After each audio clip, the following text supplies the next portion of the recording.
आप लोगों को पता है कि किस तरह से घटना घटी है।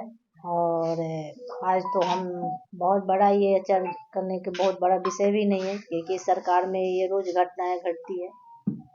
तो विषय यही है कि आज सुबह 7 बजे की जो घटना घटी है, क्योंकि 7 बजे मेरा कार्यक्रम आज झरिया विधानसभा में था, और कुछ लोगों क्या बहुत लोगों को मेरा कार्यक्रम जब भी होता है तो हम ग्रुप में छोड़ देते हैं, या बहुत सारे लोगों को पता चल जाता है कि हम पूरे सार्वजनिक तरीके से सूचना करके ही आते हैं।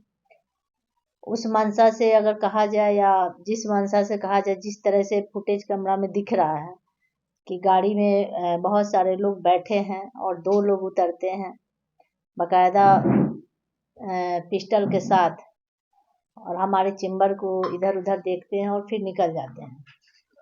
तो सोच सकते हैं कि उनकी मानसिकता क्या है। तो ऐसे सरकार में एक विधायक भी सेफ नहीं है, प्रशासन सेफ नहीं है। तो आप लोग सोचिए कि इस सरकार में क्या सिचुएशन है। हालांकि मुझे कोई डर नहीं है, ऐसे ऐसे अपराधियों से मुझे कोई डर नहीं है। मुझे अपनी जनता और परिवार की चिंता होती है कभी भी। और लोगों की जो मानसिकता है, जो विपक्ष द्वारा लगातार षड्यंत्र रचा जा रहा है, और अभी हम आपको दिए भी हैं, किस तरह से चुनाव हारने के बाद लगातार लोग प्रयास कर रहे हैं मुझे रोकने के लिए, मुझे क्षति पहुंचाने के लिए, क्योंकि राजनीतिक में तो वो शक नहीं पाए। तो पूर्व विधायक के देवर लगातार गुंडागर्दी पे उतर आए हैं। उनके 3 देवर खुलेआम गुंडागर्दी कर रहे हैं, जो कि सब केसेस वाले लोग हैं। कोई 10 साल से है, कोई 6 साल से हैं।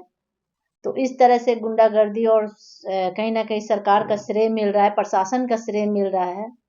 लेकिन आज जिस तरह से घटनाएं घटी है, तो कहीं ना कहीं ये मंशा साफ था कि वो लोग मेरे पे जानलेवा हमला करने आए थे।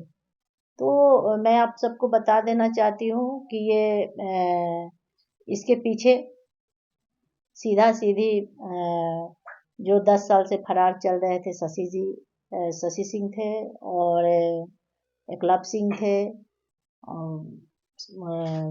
हर सिंह थे। सभी लोग षड्यंत्र लंबे समय से हमारे पीछे रच रहे हैं कि कैसे इनको क्षति पहुंचाया जाए।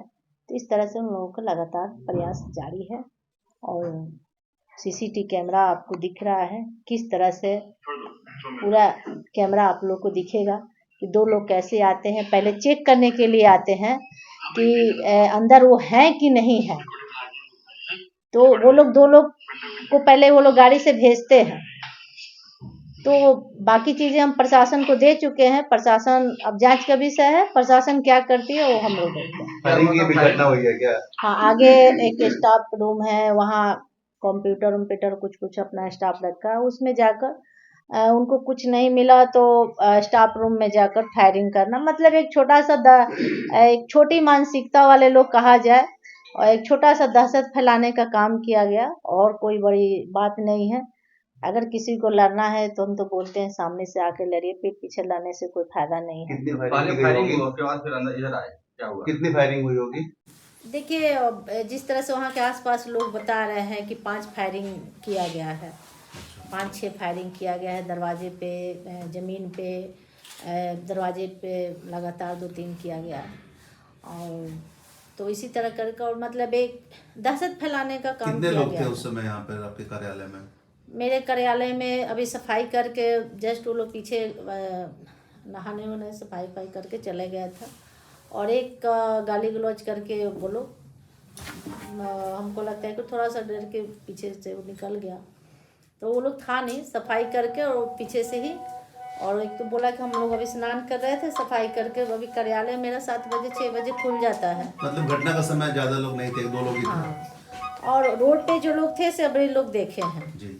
क्या कारण? सीसीटीवी कैमरा हाँ बिल्कुल आया है। अभी जैसे दिख रहा है, जो लोग दिख रहा है, क्योंकि थोड़ा सुबह में कुहासा था, उसके कारण से हम प्रशासन को दे भी चुके हैं कि वहाँ आगे गाड़ी लगती है, वहाँ से 2 लोग आते हैं सिर्फ ये देखने के लिए कि अंदर हम हैं या नहीं हैं, और आते हैं और फिर रिटर्न चले जाते हैं। और गाड़ी में कौन कौन से लोग हैं वो हमारे स्टाफ भी देखे हैं। तो वो सब चीज़ें हम अपने लिखित तौर पे दे चुके हैं प्रशासन को। प्रशासन और इस बात की भनक पहले उनको लगी थी क्या कि आज सुबह 6 बजे यहाँ पे आप बिल्कुल, हम अभी तो बता रहे हैं कि 7 बजे के मेरी यहाँ झरिया विधानसभा में दौरा था। क्या कारण हो सकता है ये इस तरह से दहशत फैलाने के पीछे? देखिए, एक बार बार तो हम बोल रहे हैं कि लोग मेरे से राजनीतिक में नहीं सके, तो अब मुझे डराने का प्रयास किया जा रहा है, या तो मुझे क्षति पहुंचाने का प्रयास किया जा रहा है। जिस तरह से आज खुलेआम मेरे कार्यालय में घुसकर, तो कहीं ना कहीं मुझे जानलेवा हमला, मतलब इस तरह से कहा जाए तो जिस मंशा से वो लोग आए थे, तो कहीं ना कहीं वो मतलब मेरे पे हमला, जानलेवा हमला किया। चुनाव के समय में भी आपने लिख करके दिया था मुख्यमंत्री, डीजीपी, डीआईजी और एसएसपी को एक घटना को लेकर के कि मेरे साथ कभी भी जानलेवा हमला हो सकता है। उस समय भी प्रशासन अभी तक कोई कार्रवाई उसमें भी नहीं की थी, और आज क्या लग रहा है इस पर प्रशासन कितना खरी उतरी है? इसलिए कि चुनाव में जो अपराधी तत्व के लोग थे वो खुलेआम घूम रहे थे। उनके जितने भी 10-12 और भी जितने अपराधी तत्व के लोग थे, बाहर से भी लोग आए थे और लोग घूम रहा था। तो प्रशासन श्रेय देता है किसको? अपराधी तत्व। जब यहाँ प्रशासन ही सेफ नहीं है, आप तो देखिए बघमारा का घटना उदाहरण है। जब झारखंड में हमारे प्रशासन सेफ नहीं है, सुरक्षित नहीं है, तो आम जनता कहाँ से रह सकती है। लेकिन हम खुल के बता रहे हैं कि ऐसे ऐसे 2 कौड़ी के लोगों से हम डरने वाले नहीं हैं।